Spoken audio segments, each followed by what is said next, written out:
Moikka moi! Ajattelin, että nyt voisi olla pienen välikatsauksen paikka, kun kesä on loppu. Ja jotain piti saada kesän aikana aikaiseksi, mutta kohtuu vähihän se nyt jäi, mutta tsekataan nyt pikkusen. Täältä näyttelyhuoneen puolelta löytyy edelleen kevään ja kesän aikana lajiteltu ja osittain keräilty sekaleja. Siitäkin pitäisi pikkuhiljaa edistää, että päästäisiin siitä eroon ja saataisiin vähän budjettia ja muutama setti omaakin kokoelmaa, mutta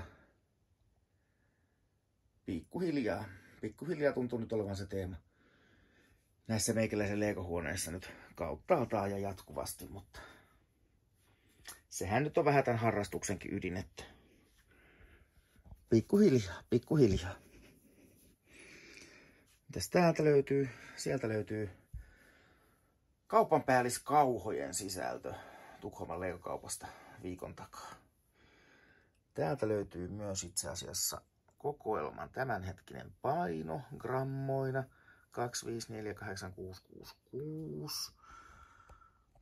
Toki siitä puuttuu pikkusen kasattuja settejä. Mutta Piipoon irtopalikkapussit ja sitten Lego-kauppojen palikkapurkkiostokset on melkein kaikki saatu lajiteltua. Niitähän oli viime marraskuulta lähtien, että jonkun verran jättämään, mutta nyt ne alkaa melkein kaikki olemaan pikkuhiljaa jo varastossa. Toisaalta sitten taas nämä laatikot ja kassit täällä, niin niiden sisältö vaan tursua ja pursua, kun jatkuvasti on tullut myös hankittua pikkusen lisää absoluuttisen tarpeellista palikkaa, niin onhan niitä sitten taas tullut vähän enemmän. Täältä löytyy lähinnä Piipoon tapahtumien ukkelilaareista poimittuja hahmon osia.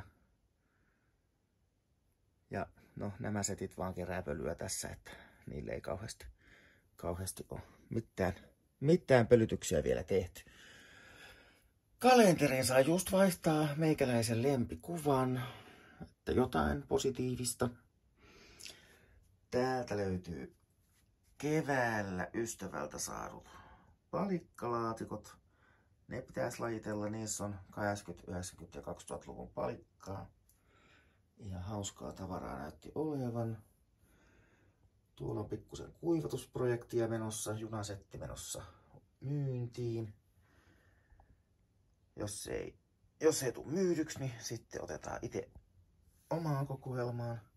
Täältä löytyy pari viikkoa sitten lattialle kaatunut spesiaali pyörähässäköiden ja pyöräkärryjen purkki. Ehkä ne sitten tulee jossain vaiheessa kerättyä. Brickbitin puolella lähinnä ehkä suurin muutos se, että seinille ollaan saatu virallisia Lego-lakanoita. Toki on myös saatu merkattua täällä palikkalaatikoita oikein urakalla. Näiden laatikoiden määrä ei ole kauheasti vähentynyt. Tuossa on edelleen pinossa minifiguosia pelkästään. Yhdessä laatikossa päitä, yhdessä torsoja, yhdessä jalkoja ja yhdessä päihneitä. Niistä ei ainakaan tälle kesälle nyt tullut semmoista pihapuuhaa niin sanotusti. Siitä löytyy ainekset uuden shottipyörän tekoon joku kaunis päivä. Tuli käytyä muuten kesän aikana myös E-Bricks-kaupassa Ruotsin Örebrossa. Ihan hauska kauppa. Kannattaa piipahtaa, jos sinne päin eksyy. Ihan hyvä valikoima, etenkin polipäkejä oli. Uusia palikoita jonkun verran myynnissä aika kovaan kilohintaan. Käytettyjä palikoita ihan ok kilohintaan, mutta niiden joukossa oli kyllä aika paljon roskaa. Ihan roskaa ja kopiopalikoita ja kaikkea, että sen suhteen Piipoo kyllä hoitaa homman aika paljon paremmin. Kilohinta toki oli ihan hyvä ja siellä oli sitten isompaakin baseplateä ja isoja palikoita, että siinä mielessä niitä ei tarvinnut pikkupusseihin änkeä, mutta ihan hauska kauppa. Täälläkin on seinälle saatu vähän Dodge-lakanaa. Pöytäkone ei vieläkään ole käynnissä, sen takia edelleen pahoittelut, ollaan yhden kuvauksen, yhden kameran editoimattoman videon tekniikalla liikkeellä. Täältä löytyy vielä viimeisimpiä palikkapurkkeja viime reissulta Tukholmasta. Täältä löytyy itse asiassa sitten muuten. Yritin tehdä shorts-videota, mutta sitähän ei pystynytkään stillikuvista tekemään, joten esitellään se nyt tässä. Eli kesän aikana tein tämmöisen tilaustyön, missä on Naantalin kaupungin talo. Oli tehtävänä mallintaa legoista ja siitähän tuli minusta ihan onnistunut teos ja lahjan tilaaja oli samaa mieltä ja myös lahjan saaja oli kuulemma tyytyväinen saamaansa teokseen. Eli kaupungin johtaja Leppänen, joka tässä kuvassa pitelee ylpeänä kertakaikkisen hienoa legoteosta sylissänsä. Semmonen hauska teos tuli kesän aikana tehtyä. Täältä löytyy meikäläisen puuttuvien palikoiden lista. Laittelemattomia tilejä, eli laattoja. Ja taitaa itse asiassa toiseksi ylimmäinen laatikko olla ihan samaa tavaraa. Tilejä täynnä. Tällä puolella ei tarkkaan olla lattia pikkusen siistiytynyt. Ja seinät saanut täälläkin sisältöä. Seinät mukaan lukien laatikoiden merkkaukset. Eli ne on nyt kauttaaltaan käytännössä tehty täällä BrickBitin puolella. Ja sitten yksi iso päivitys ja apu on tämä kärry. Eli tähän helposti tällä kärryllä, kun voi kävellä täällä pitkin BrickBitin käytäviä.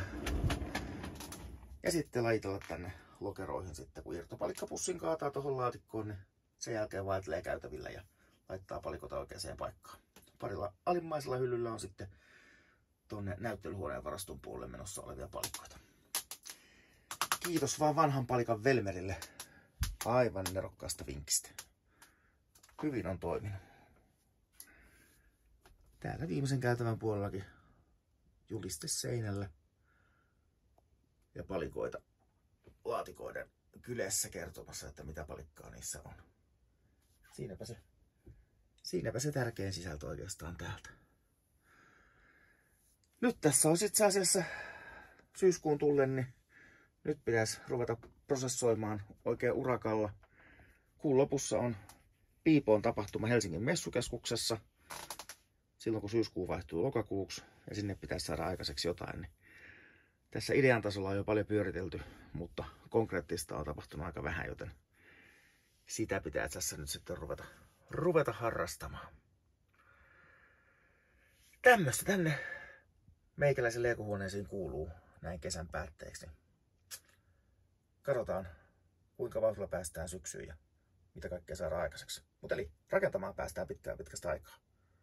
Olihan tuo kaupungintalokin tietysti nyt kesän aikana vihdoin rakentelua, mutta nyt päästään oikein kunnolla. Aika monen moduulin verran pitäisi rakentaa kaupunkiin maastoa, metsämaastoa. Katsotaan mitä tulee. Kiitoksia ja hyvää syksyn jatkoa. Moikka moi!